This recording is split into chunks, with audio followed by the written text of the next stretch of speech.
మీరు చేసిన పాపపుణ్యాలను ఆయన లెక్క రాసుకున్నాడు. నాకు వద్దు అంటే, నాకు దుఃఖం వద్దంటే చెయ్యకు పాపం. దుఃఖం వద్దనుకుంటే పాపం చెయ్యకు. ఈశ్వరుడు నీకు పుణ్యమే చేస్తే నీకు సుఖమే ఇవ్వడానికి ఆయన సిద్ధంగా ఉన్నాడు.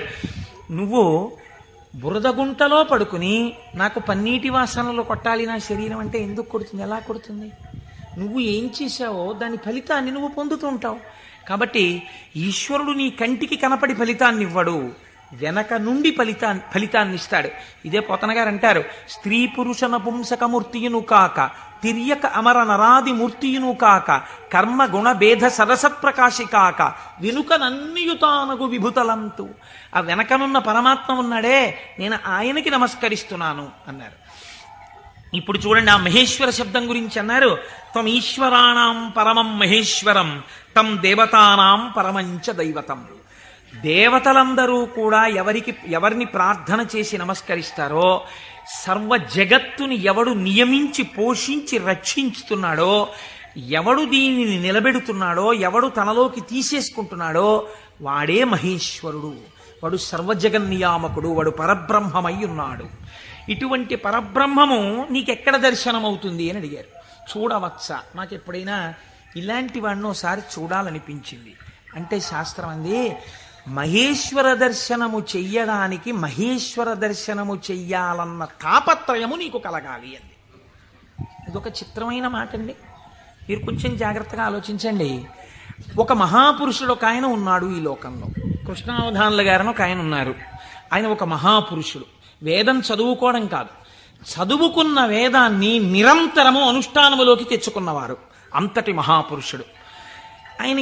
అలాగా అండి అంటే ఏం చేస్తుంటారండి అంటే, 4 ఆవుల మధ్యలో తుఫాన్ వచ్చి పాక కొట్టుకుపోతే 10,000 రూపాయలు పట్టుకొచ్చి ఎవరో ఇస్తే శివాలయం కట్టడానికి విరాళం ఇచ్చేసి, శివుడికి ముందు గుడి కట్టండి తర్వాత నేను ఉంటాను లేండని ఆవుల మధ్యలో కాపరం చేసి బతికినవాడు. అంతటి మహానుభావుడు. తను నమ్ముకున్న వేదాన్ని నిరంతరము ఆచరణలో పెడతారు. వారు నా గృహప్రవేశానికి వచ్చారు. వస్తే ఆ రోజు నేను కొంచెం ఈ సంభారాలన్నీ పూర్తి చేసుకుని వేద పఠనం ఏర్పాటు చేసి నేను ఇంట్లోకి వెళ్ళేటప్పటికీ కించిత్ అసుర సంధ్య వేళయింది. నేను వెళ్ళేటప్పటికి వారు వెళ్ళిపోతున్నారు. అరేరే ఇదేమిటి వెళ్ళిపోతున్నారు కృష్ణావధానులు గారు? అలా వెళ్ళిపోరే, ఈ కోటేశ్వరరావు మనం వచ్చేటప్పటికి లేడు, స్వాగతం చెప్పలేడని కోపగించుకుని వెళ్ళిపోయే మనిషి కారేవారు, ఎందుకు వెళ్ళిపోతున్నారు? ఓహో అసుర సంధ్య వేళ, సంధ్యావందనానికి వెళుతుండాలి అనుకున్నాను. ఎవరినో పిలిచి కృష్ణావధానులు గారు ఎక్కడికి వెళ్తున్నారు? వెంకటేశ్వర స్వామి గుళ్ళో కూర్చుని సంధ్యావందనం చేసుకోవడానికి వెళ్తున్నారు. ఆయన సంధ్యావందనం చేయలేదనుకోండి, మీరు నేను అడుగుతామా, అయ్యా మీరు సంధ్యావందనం ఎందుకు చేయలేదండి అని? ఎక్కడ నుంచో కష్టపడి కాకినాడ వచ్చి ఆ వేళకి మాత్రం సభలోంచి లేచి వెళ్ళిపోయి వెంకటేశ్వర స్వామి గుళ్ళో కూర్చుని సంధ్యావందనం చేసుకుని మళ్ళీ తిరిగి వచ్చి సభలో కూర్చున్నారు ఆయన. ఇది తాను చదివినటువంటి వేదాన్ని, తాను తెలుసుకున్న విషయాన్ని ఆచరణలో పెట్టడం. దీనిని శ్రద్ధ అంటుంది శాస్త్రం. నీకు చెప్పడం కాదు, నీకు అనుష్ఠాన పర్యంతమునందున్నదా, దీనికి ఎవడో చూస్తాడని కాదు, ఈశ్వరుడు సర్వసాక్షి చూస్తున్నాడన్న బెరుకు నీకుంటే ఒకడు చూసి మెచ్చుకోవాలని నువ్వు చెయ్యవు. నీ చెయ్యడం నీ విధి అని నువ్వు చేస్తావు. ఇప్పుడు నువ్వు అటువంటి మహాపురుషుడు ఒకడు ఉన్నాడు, నువ్వు తెలుసుకున్నావు. ఇప్పుడు మీ మనస్సు ఏమవుతుంది? ఎప్పుడైనా కృష్ణావధానుల గారిని చూద్దామనిపిస్తుంది కదండి. ఇప్పుడు రేపు సుబ్రహ్మణ్యేశ్వర స్వామి వారికి మనం ఇక్కడ ఉత్సవం చేయబోతున్నాం. ఆ సుబ్రహ్మణ్యేశ్వర స్వామి వారికి ఉత్సవం చేసిన రోజున కారు దిగి నడవలేక శిష్యులు పట్టుకుంటే కృష్ణావధానులు గారు వచ్చి ఇక్కడ కుర్చీలో కూర్చున్నారనుకోండి, మీ ప్రయత్నం లేకుండా వారు కోటీశ్వరుడని కాదు, వారు పెద్ద ఆఫీసర్ అని కాదు, మోకాళ్ళ మీదకి పంచె కట్టుకుని లాల్చీ కూడా వేసుకోకుండా ఓ ఉత్తరీయం కప్పుకుని గుండు చేయించుకుని పిలక పెట్టుకుని 3 విభూతి రేఖలు పెట్టుకుని బొట్టు పెట్టుకుని సరిగ్గా కనపడక కళ్ళు చిప్పిలించి చూస్తున్న కృష్ణావధానులు గారు అడుగు తీసి అడుగేస్తుంటే మీ అందరి చేతులు ఇలా అంటాయి. ఎందుకంటాయి? ఆయన ఒక మహాత్ముడన్న ఎరుక మీకు కలిగింది. ఈ ఎరుక లేకుండా మీరు దర్శనాన్ని వాంఛిస్తారా? మీరు ఒకసారి ఈ శివమహాపురాణాన్ని వినడం ఒక కథ కింద వినే ప్రయత్నం మీరు చేయకండి. అది మీ జీవితాన్ని అభ్యున్నతి మార్గంలోకి తీసుకెళ్ళదు. దాన్ని మీ నిత్య జీవితంలో మీకు ఎలా ఉపయోగపడుతుందో మీరు ఆలోచించండి. పరమాచార్య స్వామి ఎక్కడ మాట్లాడినా ఎప్పుడు మాట్లాడినా అలాగే మాట్లాడేవారు. ఎప్పటి కథల కిందో వారు మాట్లాడేవారు కాదు, ఇప్పుడు నీకు ఎలా పనికి వస్తుందో వారు మాట్లాడేవారు. అది ఒక సద్గురువుకు ఉండవలసిన లక్షణం. అందుకే నడిచే దేవుడు అయ్యారు మహానుభావుడు. కాబట్టి చూడండి, ఇప్పుడు మీకు కృష్ణావధానులు గారు అంటే తెలిసింది, వారిని చూడాలి అనిపిస్తుంది. ఉదాహరణకి వారు రాలేదనుకోండి సుబ్రహ్మణ్యోత్సవానికి, ఎందుచేతంటే వారి శరీరం చాలా డస్సిపోయింది, పెద్దవారు అయిపోయారు.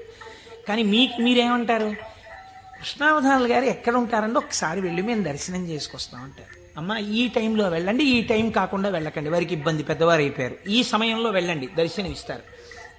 మీరేం చేస్తారు, ఇంత డబ్బు పాడు చేస్తున్నాం, పోతే పోయింది, కారుకి 500 పెట్టుకుని వెళ్ళొద్దాం అని ఒక ఆదివారం నాడు పొద్దున అలా కృష్ణావధానుల గారి దగ్గరికి వెళ్ళొచ్చిన వాళ్ళు ఎంతమందో నాకు తెలుసు. కారు వేసుకుని వెళ్ళి అరడజన అరటిపళ్ళు ఏవో ఇచ్చి ఒక్కసారి ఆయన్ని చూడగానే, ఇప్పుడు మీకు ఆయన గురించి ఆయన ఏం చెప్పుకోరుగా, కానీ మీరు ఆయన్ని చూస్తుంటే, ఆయన కూర్చుంటే, మీరు ఎక్కడి నుంచి వచ్చారమ్మా అని అడుగుతుంటే, ఆయన ఏదో 4 శ్లోకాలు చెప్తుంటే ఆ గొంతు తడబడిపోతుంటే, పెద్దవారైపోయి వారు మాట్లాడుతుంటే మీ మనసు ఆర్ద్రమైపోతుంది. మీకు తెలియకుండా మీ కన్నుల వెంట నీళ్లు కారుతాయి. అబ్బా ఏం మహాపురుషుడు, ఏం మహాపురుషుడని పటికి బెల్లం తినేసిన నోరు తీపిగా ఉన్నట్టు మళ్ళీ కారెక్కి వచ్చేస్తారు ఇంటికి. ఎందుకు వెళ్ళారు ఆ ఊరు 500 కారు చేయించుకుని? మీకు తెలిసింది కాబట్టి కృష్ణావధానులు గారంటే, కాబట్టి కదా మీరు దర్శనం చేశారు. మహేశ్వరుడు అంటే సృష్టికర్త, స్థితికర్త, ప్రళయకర్త అని నేను మాట చెప్పాను అనుకోండి, అది మీకు ఏం ఉపయోగపడుతుందని నేను ప్రశ్న వేస్తున్నాను, మీరు ఆలోచించండి. నేను ఈ మాట అన్నాను, అనుసంధానం మీరు కాలగతంలో ఒక రోజులోకి తెచ్చుకోండి, మీకు మహేశ్వర దర్శనం కలుగుతోంది అన్నాను. అది మీకు ఉపయుక్తం. మీరు చూడండి, నేనంటాను మహేశ్వరుడెవరో చూడాలన్న ఉత్సాహం కృష్ణావధానులు గారు ఎవరో తెలుసుకుంటే కలిగినట్టు, ఈశ్వరుణ్ణి చూడాలన్న ఉత్సాహం మీకు ఇక్కడ కలగాలంటే మీరు ఏం చేస్తే కలగదండి. నేను ఒక్క ఉదాహరణ చెప్తాను. నేను పూజ చేసుకోవడానికి కూర్చున్నాను అనుకోండి, ఓ బంతి పువ్వు చేత్తో పట్టుకున్నాను అనుకోండి. బంతి పువ్వు అన్న మాట ఎందుకు వాడానంటే చాలా తేలిగ్గా దొరికే పువ్వు, ₹1 ఇస్తే ఇన్ని పూలు ఇస్తారు. ఓ బంతి పువ్వు ఇలా పట్టుకున్నాను అనుకోండి, మీరు ఎప్పుడైనా చూడండి పువ్వు పైన వాసన వస్తుంది, బంతి పువ్వు యొక్క కాడ తుంపండిలాగా మంచి సువాసన వస్తుంది, కాడ తుంపితే సువాసన వస్తుంది. ఈశ్వర ఏమి అమరిక, ఒక గొట్టం మీద ఇదే రంగు రేకులు ఇలా ఇలా ఇలా ఇలా ఇలా ఇంత మొగ్గని అందులో ఇన్ని దాచి అలా విచ్చుకునేటట్టు చేసి ఇంత అమరికగా ఇలా ఉండి వాటి మీద మళ్ళీ ఓ వరస, వాటి మీద ఓ వరస, వాటి మీద ఓ వరస, మధ్యలో ఓ 5, ఇంత అందంగా తయారు చేసిన శిల్పి ఎవడు? ఎక్కడున్నాడు ఈ శిల్పి? ఈ పువ్వు నేను పూజామందిరంలో భగవంతుడి పాదముల దగ్గర వేసి రేపు ఇలా తీస్తే, కాడ పట్టుకుంటే ముందు రోజు పైకి లేచిన పువ్వు ఇవాళ కాడ పట్టుకుంటే ఇలా ఒరిగిపోయింది. ఈశ్వరుడి పాదాల మీద ఒరిగిపోవడం ఓ రోజంతా ఉండి నేర్చేసుకుని ఒరిగిపోతాను. ఇప్పుడు అంత గుబాళింపు లేదు, అంత వాసన లేదు, ఆ రేకులన్నీ ఇలా ఒరిగిపోతున్నాయి. ఇంకొంచెం ముట్టుకుంటే దుర్గంధం వచ్చి చెమాయింపు వచ్చింది. ఎవరు అసలు దీన్ని ఇలా ఆ బంతి మొక్కలోంచి దీన్ని తెచ్చినవాడు, ఇంత విచ్చుకునేట్టు చేసినవాడు, ఇది ఇలా ఒడిలిపోయేట్టు చేసినవాడు ఎక్కడున్నాడు అని మీకు అనుమానం వచ్చింది అనుకోండి, అప్పుడు మీ పూజ ఆర్తితో ఉంటుంది. వాడే అటువంటి వాడై ఉన్నాడు, వాడు ఈ జగత్తునంతటినీ ఇలాగే సృష్టించి నిర్వహించి లయింపచేస్తున్నాడు, వాడే నా ఆరాధ్య దైవం అడిగో పూజామందిరంలో అని మీరు ఓం నిధనపతయే నమః అని పువ్వేయండి, రమించిపోయింది మీ హృదయం. ఇది మహేశ్వర దర్శనము. కాబట్టి ఇప్పుడు ఈ ఉత్సుకత, చూడాలి చూడాలి చూడాలి ఈశ్వరుణ్ణి అన్న తాపత్రయం మీరు సృష్టి స్థితి లయానుసంధానము నిరంతర ప్రక్రియగా చెయ్యడంలో ఉంటుంది. ఈ చెయ్యడంగా ఉంటే ఈశ్వరుడు ఎవడు? ఇప్పుడు మీరు తెలుసుకున్నారనుకోండి మహేశ్వరుడు ఏం చేస్తుంటాడో, ఇది తెలుసుకోవడం వల్ల మీకు ఆనందం కలుగుతుంది. ఇప్పుడు ఆయన సర్వజ్ఞత, తృప్తి, అనాదిబోధ, స్వతంత్రత, నిత్యమలుప్త శక్తి, అనంత శక్తిశ్చ విభోర్విధిజ్ఞా షడాహురంగాని మహేశ్వరస్య అంది శాస్త్రం. ఆయన సర్వజ్ఞత. నేను ఇక్కడ కూర్చుని ఉన్నాను అనుకోండి, నేను ఈ సభలో జరుగుతున్న విషయాన్ని పసిగట్టగలను. అసలు అది కూడా ఒక్కొక్కసారి జరగదు. ఎందుచేత అంటే నేను ఒక్కొక్కసారి అడిగినటువంటి ప్రశ్న కొంతమందికి ఈయన నిజంగానే అడుగుతున్నాడా అనిపించవచ్చు. ఎందుచేత అంటే మీరు నిన్నను కోటేశ్వరారు నిన్న ఉపన్యాసానికి వచ్చాను, నిన్న మీరు వచ్చారా అంటే అదేమిటి మీ ఎదురుగుండానే కదండి కూర్చున్నాం అంటారు. నాకు స్ఫురణలోకి వెళ్ళదు. ఎందుకు వెళ్ళదు అంటే నేను ఒక విషయాన్ని ప్రతిపాదన చేస్తున్నప్పుడు నా మనస్సు అసలు ఆ విషయం మీద రమిస్తే కదా అది వాక్కులుగా బయటికి వచ్చేది. నా మనసే రమించలేదనుకోండి, నా మనస్సు లోపల దర్శనం చేయట్లేదనుకోండి, మీకు వాక్కులుగా ఎలా వస్తుంది నా నోటి నుంచి? నా మనస్సు అక్కడ ఉండిపోయినప్పుడు నా కన్నులు ఇలా తిరిగినా ఏవో కళ్ళంలోంచి మనస్సులోకి ఎడతాయి, కానీ ఇవన్నింటినీ మనసు పట్టుకుంటోందని మీరు అనుకుంటున్నారా? పట్టుకోవట్లేదు. ఎందుకంటే ఆ మనసు వేరొక వస్తువును పట్టుకుని ఉంది. దానికోసం ఉపన్యాసం చెప్పడం, ఇంకో ప్రయోజనం కోసం కాదు. ఇలా కూర్చుంటే కాసేపు పట్టుకుంటుంది ఆ వస్తువునని. కాబట్టి ఇప్పుడు అది పట్టుకుని ఉంది, కాబట్టి ఇది పట్టుకోదు, ఇది వదిలిపెట్టేసింది. కాబట్టి కన్ను చూసినా మనస్సు పట్టుకోకుండా వదిలిపెడుతోంది. అలా మీకు నా యొక్క సర్వజ్ఞత యందు ఒక పరిధి ఉంది. నేను ఇక్కడే ఉన్నా నాకు కొన్ని తెలియవు. ఈశ్వరుడు అలా కాదు. మహేశ్వరుడంటే సమస్త ప్రాణుల యొక్క హృదయగతమైన అభిప్రాయములను కూడా తెలుసుకోగలడు. మీరు బాగా గుర్తుపెట్టుకోండి. మీరు చేస్తున్న పూజని చూసి నేను పూజ చేసుకుంటున్నాను అనుకోండి, ఉదాహరణ, వేరొకరి మీద ఎందుకు పెట్టాలి? నేను పరమ డాంబికంగా ఇన్ని పువ్వులు పెట్టుకుని ఓం నిధనపతయే నమః, ఓం నిధనపతాంతికాయ నమః, ఓం ఊర్ధ్వాయ నమః, ఓం ఊర్ధ్వలింగాయ నమః అన్న పూజామందిరంలో కూర్చుని పుష్పార్చన చేస్తున్నాను అనుకోండి. మీరు కోటేశ్వరరావు గారు ఉన్నారా అండి అని హాల్లోకి వచ్చి కూర్చున్నారనుకోండి.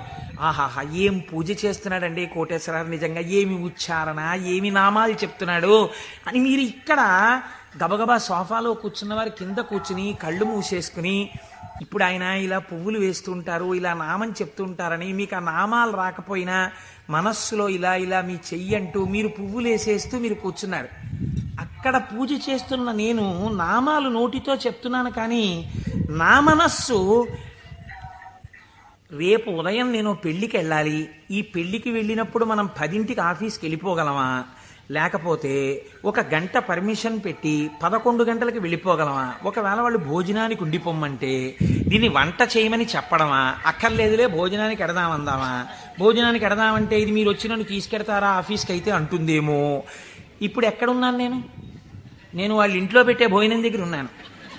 పైకి ఏం చేస్తున్నాను? ఓం నిధనపతయే నమః, ఓం నిధనపతాంతికాయ నమః. నా పూజ వింటున్నవాడు, హాల్లో కూర్చున్నవాడు ఏం చేస్తున్నాడు?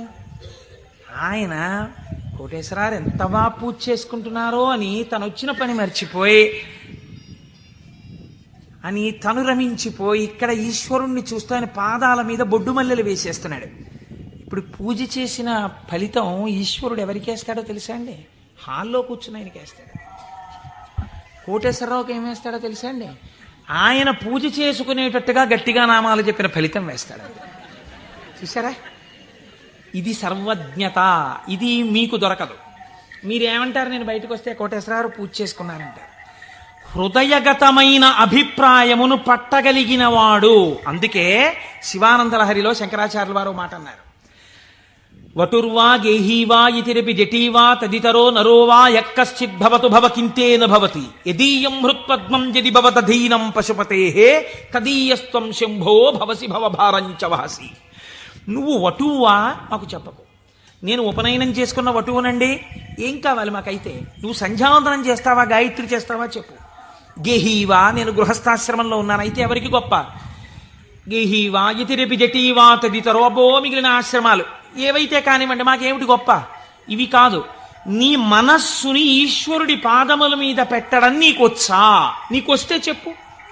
ఈశ్వరుడు నీ వెంట పరిగెడుతున్నాడు, నీ మనస్సు అక్కడ పెట్టడానికి నువ్వు చేస్తున్నటువంటి పరిశ్రమకు పూజ అని పేరు. నీకు అది అలవాటు అవ్వడానికి పూజ చేస్తున్నావు. నువ్వు అది అలవాటు అయిపోతే ఎక్కడున్నా పూజ చేయగలవు, అంటే దాని అర్థం పూజ మానేయమని కాదు. కాబట్టి హృదయగతాభిప్రాయమును పట్టగలిగినటువంటి వాడు. ఇది సర్వజ్ఞత, స్వతంత్రత.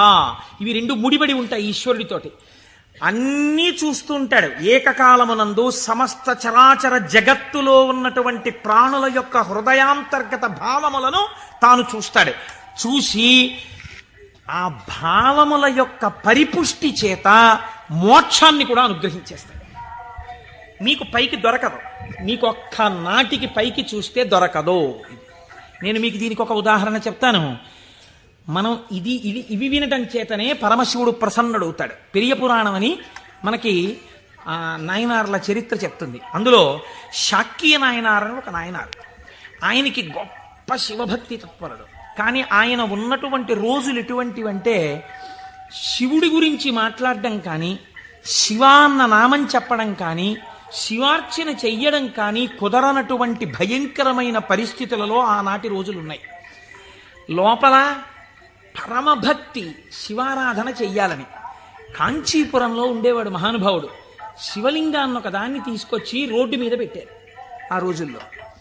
ఈయన కోరిక ఏమిటంటే మనసులో ఒక్కసారి ఆ శివలింగం దగ్గరికి వెళ్ళి ఇన్ని పువ్వులు పట్టుకొని కాస్త 2 నామాలు చెప్పి శివలింగం మీద పూలు వేయాలని. ఆ రోజుల్లో పరిస్థితి ఏమిటంటే శివలింగం మీద పూలు ఎవడైనా వేశాడో, శివుడికి నమస్కరించాడో ప్రళయమే. కాబట్టి ఇప్పుడు ఎలా శివ పూజ చేయడం? ఆయన ఏమించుకున్నాడంటే మార్గం, శివార్చన చేయని వాడిలా పైకి కనపడాలి, లోపల శివార్చన చేస్తున్న కోరికకి తీరాలి.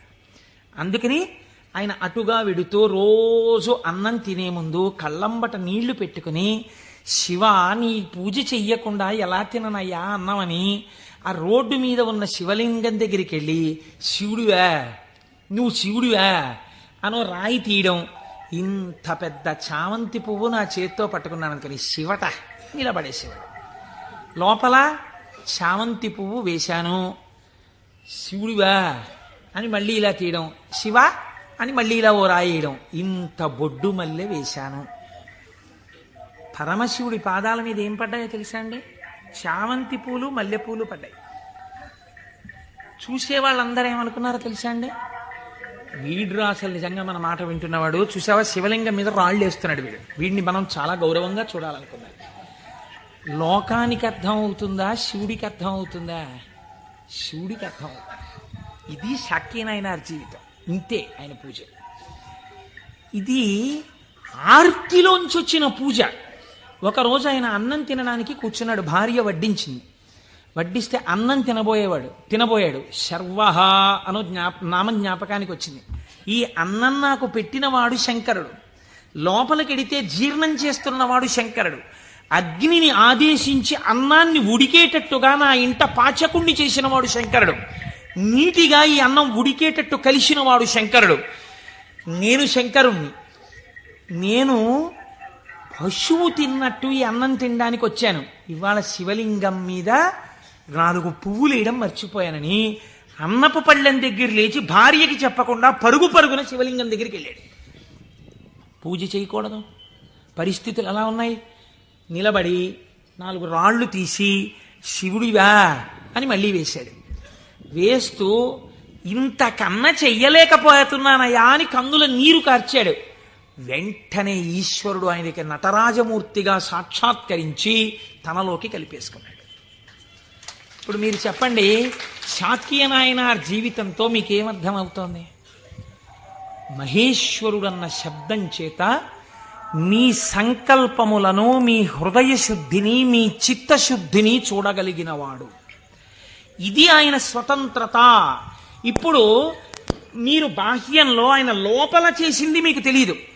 అంటే శంకరుడి మీద రాళ్లు వేసినటువంటి వాడికి మోక్షం ఇచ్చినవాడు శంకరుడు అని మీరు సిద్ధాంతం చేశారనుకోండి, మీరు నేను అలా వేస్తే ప్రమాదాలు వస్తాయి.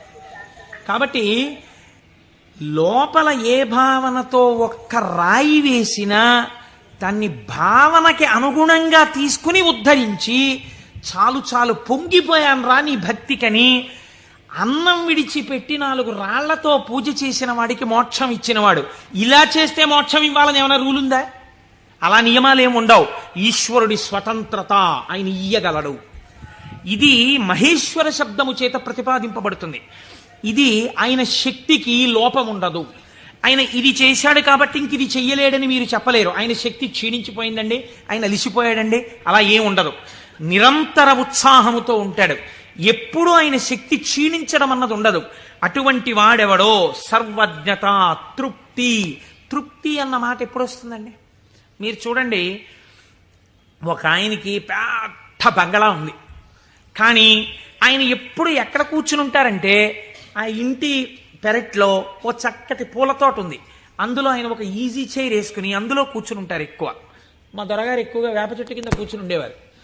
వేప చెట్టు కింద కూర్చుని దొరగారు ఉన్నారు కాబట్టి దొరగారు ఇంట్లో ఉండడానికి అవకాశం లేదు. ఐశ్వర్యవంతులు శిష్యులున్నారు. ఏమిటి ప్రారంధం? ఇన్ని కన్నాలతో ఉన్నటువంటి తువ్వాలతో ఎలా తుడుచుకుంటున్నారు? మీకు ఒక మంచి తువ్వాలే కొనివ్వలేమా అన్నారంటే ఆయన అన్నారు, ఎవరు చెప్పారు మీకు నా తువ్వాలు కన్నాలతో ఉందని? సహస్రాక్షుడే నా తువ్వాలు, ఇంద్రుణ్ణి తువ్వాలుగా తుడుచుకుంటున్నాను, అందుకే చూడండి దానికి 1000 కళ్ళుంటాయన్నారు. ఇది తృప్తి.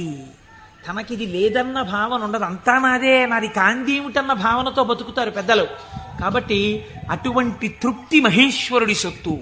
కాబట్టి ఇటువంటి స్వతంత్రత, ఇటువంటి శక్తి కలిగిన వాడు ఏదైనా చేయగలడు.